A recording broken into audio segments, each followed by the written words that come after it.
Welcome back to Microsoft power point Bangla tutorial series.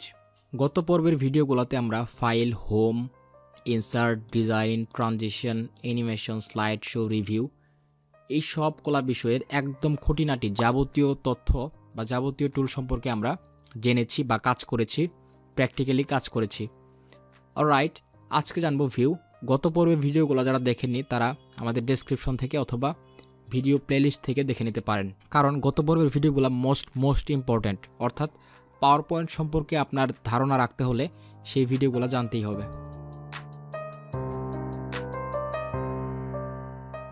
Alright, ভিউর মধ্যে প্রথমেই দেখতে পাচ্ছেন নর্মাল, অর্থাৎ সাধারণভাবে যে ভিউগুলো দেখি সেটা হচ্ছে নর্মাল ভিউ। অর্থাৎ বর্তমানে নর্মাল ভিউ আছে বা আমরা যখন কাজ করি তখন নর্মাল ভিউয়ে থাকে। অলরাইট, যদি আউটলাইন ভিউয়ে ক্লিক করি দেখতে পাচ্ছেন যে বাম সাইডে আউটলাইন চলে আসছে। 1 2 3 4 5 6 7 8 9টা স্লাইড আছে, এর জন্য 1 থেকে 9 পর্যন্ত আছে। এখন নাম্বার 3তে যদি ক্লিক করি তাহলে দেখতে পাচ্ছেন 3 নাম্বার স্লাইডটা এখানে শো করছে। আবার নাম্বার 4-এ যদি ক্লিক করি তাহলে দেখতে পাচ্ছেন 4 নাম্বারটা শো করছে। এভাবে 9-এ ক্লিক করলে 9 নাম্বার স্লাইডটা শো করবে। এটাই হচ্ছে বেসিক্যালি আউটলাইন ভিউ। অর্থাৎ সাইটে আপনার একটা আউটলাইন থাকবে, সেই আউটলাইনে ক্লিক করলে আমরা ভিউটা দেখতে পারবো, অর্থাৎ স্লাইডের ভিউটা দেখতে পারবো। অলরাইট, তারপরে আছে হচ্ছে স্লাইড শর্টার। ওকে, স্লাইড শর্টার হচ্ছে প্রত্যেকটা স্লাইড, অর্থাৎ আপনি যতগুলো স্লাইডে কাজ করেছেন সবগুলো স্লাইড একটা উইন্ডোতে বা একটা স্ক্রিনে দেখাবে। তাহলে আপনার কাজের ক্ষেত্রে অনেক সুবিধা হবে। অর্থাৎ কোন স্লাইডের মধ্যে কি কি কাজ করেছি সেগুলো একটা থাম্বনেল আকারে দেখাবে, চমৎকারভাবে দেখতে পাচ্ছেন। এবং প্রতিটা স্লাইড কতটুকু ডিউরেশন নিয়ে আছে সেটা দেখাবে। দেখতে পাচ্ছেন যে এখানে 3 সেকেন্ড আছে এই নাম্বার 1 স্লাইডটা, নাম্বার 3 বা নাম্বার 6 স্লাইডটা 4 সেকেন্ডে আছে, নাম্বার 3 স্লাইডটা 16 সেকেন্ড ডিউরেশন আছে। অর্থাৎ নাম্বার 3টা 16 সেকেন্ড ধরে ভিউ হবে। অর্থাৎ একটা উইন্ডোতে আমরা সবগুলো স্লাইড দেখতে পারবো স্লাইড শর্টার এই অপশনটার মাধ্যমে। অলরাইট, তারপরে আছে বেসিক্যালি নোট পেজ। যদি নোট পেজে ক্লিক করি, অর্থাৎ যে কোনো একটা স্লাইডের আমরা নোট করতে পারি, একটা স্লাইডের সাথে একটা নোট অ্যাড করতে পারি। সো দেখতে পাচ্ছেন যদি আমি নোট পেজে ক্লিক করি এখানে যে কোনো ধরনের নোট লেখার অপশন আসবে। অর্থাৎ একটা স্লাইডের সাথে যদি কোনো ধরনের নোট লিখতে চান তাহলে এই নোট পেজে ক্লিক করে সেই স্লাইডের সাথে একটা নোট অ্যাড করতে পারেন। আমি নর্মাল ভিউ ক্লিক করি। তারপর আছে হচ্ছে রিডিং ভিউ। আমরা যদি রিডিং ভিউ ক্লিক করি তাহলে দেখতে পাচ্ছেন যে পড়ার উপযোগী, অর্থাৎ আমরা যখন একটা স্লাইড পড়ব সেই পড়ার উপযোগী একটা ভিউ কিন্তু এখানে চলে আসছে। সো এইভাবে আমরা পড়ার উপযোগী একটা ভিউ পেতে পারি রিডিং ভিউ এই অপশনটার মাধ্যমে।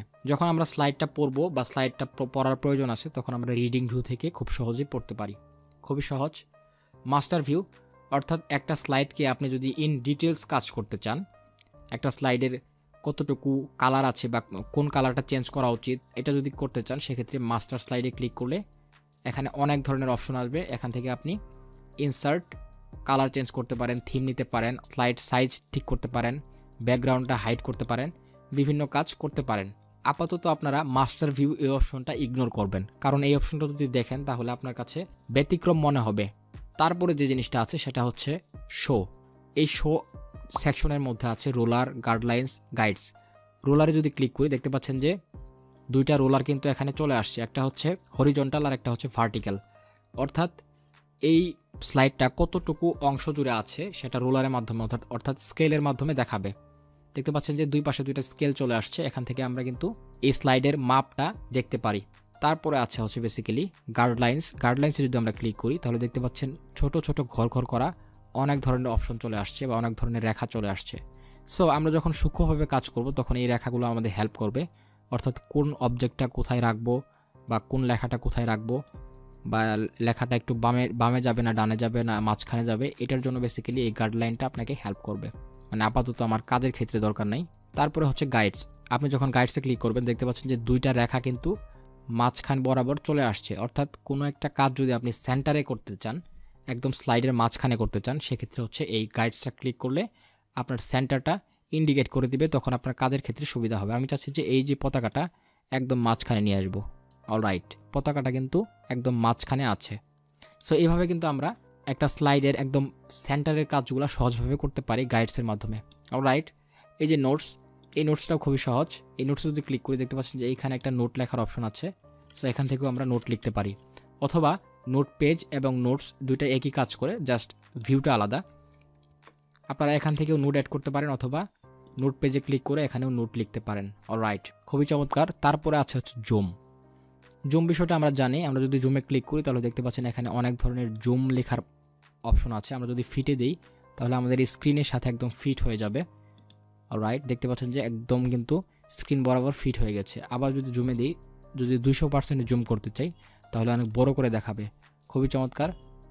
আবার যদি এই যে ফিট টু উইন্ডো এখানে ক্লিক করি তাহলে আমাদের স্ক্রিনের সাথে ফিট হয়ে যাবে, অর্থাৎ আমরা মানে পারফেক্টলি বসে যাবে। কাজটা আমরা এখান থেকেও করতে পারি, জুমের কাজটা এখান থেকেও জুম বড় করতে পারি, জুম ছোট করতে পারি। সো আমরা বেসিক্যালি এখান থেকেই করি, কারণ এখান থেকে করা সহজ। অলরাইট, তারপর হচ্ছে কালার। গ্রে স্কেলে ক্লিক করি তাহলে দেখতে পাচ্ছেন যে পুরা স্লাইডগুলো একটা গ্রে কালার হয়ে গেছে। এখান থেকে অনেক ধরনের কালার আছে, আপনারা এখান থেকে চুজ করতে পারেন, অথবা যদি আগের অবস্থানে ফিরে যেতে চান, অর্থাৎ আগের কালারে ফিরে যেতে চান, তাহলে ব্যাক টু কালার ভিউ এখানে ক্লিক করলে আগের কালার চলে আসবে। এখান থেকে আমরা ব্ল্যাক অ্যান্ড হোয়াইট কালারও করতে পারি, অর্থাৎ প্রত্যেকটা স্লাইড ব্ল্যাক অ্যান্ড হোয়াইটভাবে দেখাবে, খুবই চমৎকার। তারপরে আচ্ছা হচ্ছে উইন্ডো অপশন। আপনি যদি এই স্লাইডটা, অর্থাৎ এই যে পাওয়ার পয়েন্ট ফাইলটা যদি আরেকটা উইন্ডোতে ওপেন করতে চান, আপনার পিসিতে যদি আরেকটা উইন্ডোতে ওপেন করতে চান, সেক্ষেত্রে নিউ উইন্ডোতে ক্লিক করবেন, তাহলে এই উইন্ডোটাই ডুপ্লিকেট আরেকটা উইন্ডোতে চলে আসবে। অনেক সময় কাজের সুবিধার ক্ষেত্রে বা কাজের প্রেক্ষিতে আমাদের দুইটা উইন্ডো ওপেন করা লাগতে পারে, একটা উইন্ডোতে একটা কাজ করলাম, আরেকটা উইন্ডোতে আরেকটা কাজ করলাম। সো বেসিক্যালি এই হচ্ছে উইন্ডো। তারপরে আছে হচ্ছে সুইচ উইন্ডো। সুইচ উইন্ডোতে যদি আমরা ক্লিক করি তাহলে দেখতে পাচ্ছেন দুইটা উইন্ডো আছে এখানে। নাম্বার 2তে ক্লিক করলে 2 নাম্বার উইন্ডোটা চলে আসবে, এবং আমরা যদি নাম্বার 1-এ ক্লিক করি তাহলে আগের উইন্ডোটা চলে আসবে। এইভাবে উইন্ডোর কাজটা করতে পারি, তবে খুব একটা যে ইম্পর্টেন্ট কাজ তা না, অর্থাৎ নর্মাল ইউজে মোস্টলি এটা ইউজ হয় না, আপনার কাজের প্রেক্ষিতে এটা লাগতে পারে। তারপর আছে হচ্ছে ম্যাক্রোস। ম্যাক্রোসের কাজগুলো আমাদের একটা ভিডিও আছে। সো আরেকটা জিনিস আপনাদের একটু মনে করিয়ে দিই, সেটা হচ্ছে আমরা কিন্তু স্টেপ বাই স্টেপ সবগুলা টুলের কাজ দেখলাম, যে কোনটার কাজ কি এবং কিভাবে কি করতে হয়। বেসিক্যালি আপনি যখন একটা কাজ করবেন তখন কিছুক্ষণ হোমের কাজ করতে হতে পারে, আবার কিছুক্ষণ ইনসার্টের কাজ করা লাগতে পারে। ধরুন আমি এখানে একটা লেখা লিখব, ভিউ থেকে কিন্তু কোনো লেখা অ্যাড করা পসিবল না, তাহলে লেখা অ্যাড করার জন্য ইনসার্টে যাইতে হবে। ইনসার্ট থেকে টেক্সট বক্স অথবা ওয়ার্ড আর্টে ক্লিক করে আমাদের লেখার অপশন চলে আসবে, যদি এখানে লিখতে পারি। সো আপনার কাজের প্রেক্ষিতে অনেক সময় ইনসার্টে যাওয়া লাগতে পারে, অনেক সময় ডিজাইনে যাওয়া লাগতে পারে, অনেক সময় অ্যানিমেশন করা লাগতে পারে, অর্থাৎ এক একটার কাজ এক একটা।